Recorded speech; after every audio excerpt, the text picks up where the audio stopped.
Баршаңызға сәлем достар. Мен дубайский шоколад жасайын деп жатырмын. Мен тотырас жасаған болатынмын. Содан бізде КТИ тестімен осы фисташковый паста қалып қойды.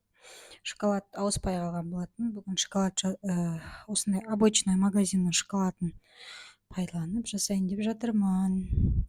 Қазір алдымен тестіні турап аламын, ұсақтап. Сосын ары қарай көрсетемін. Осылай ұсақ етіп КТИ-ді турап алып жатырмын. Мінекей ұсақ қылып турап тастау керек. Достар, менде магазин майы жоқ екен, мынандай үйдің майын пайдаланамын. Осыған қазір қуырып алатын боламын.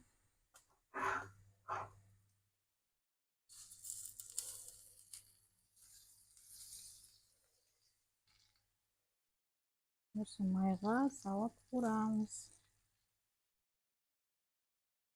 Жаңа турағанның барлығын салып жібердім. Осында істейді, міне. Май тегесін өзі кішкентай болып қалып тұр. Вроде көп сияқты болды. Енді осыны сарғайғанша қуырып аламыз. Мінекей біздің тестіміз дайын болды. Водяной баняда шоколадымызды ерітіп аламыз.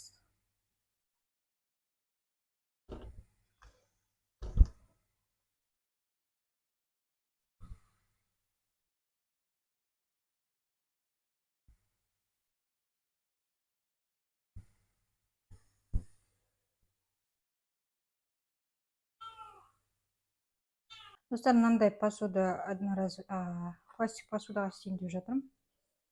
Тот раз маған істеген, онымен начинкасы мол болмай қалды и не очень болып қалды. Бүгін прям начинкасын жақсылап молынан салайын деп тұрмын. Қазір шоколадтың жартысын құям. Сосын жанына бортик жасап шығамыз.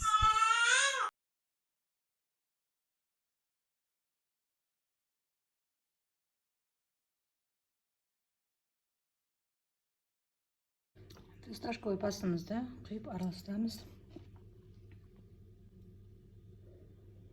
Бұл жерде менде шамамен 50 грамм ба сондай болу керек. Тот раз жартысын пайдаландым. Сол қалғанын пайдаланып тастап жатырмын енді.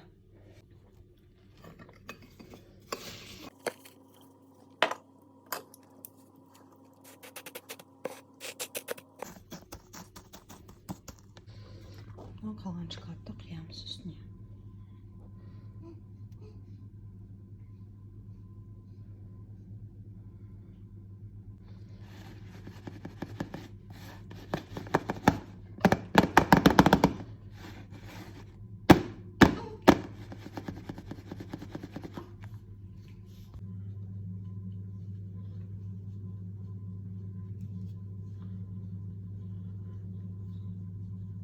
Достар, мен осы жолы 90 граммнан 2 шоколад пайдаландым. Бізде шамамен сонда шоколадымыз 180 грамм болып кетіп тұр. Бірақ та бір шоколадпенен де жасауға болады негізінде. Шоколадын жоқ-жоққа қылып істеңіздер. Менен совет болсын. Сосын начинкасын осылай салсаңыздар, жақсы үйлесетті. Ал менде шоколад көп болып кетті. Бірақ сонда да жақсы болып шықты. Өткен жолғыдан әлде қайда жақсы болып шықты осы жолы. Жасап көріңіздер. Өте дәмді, өзіме өтті. Дубайский шоколад ұнады.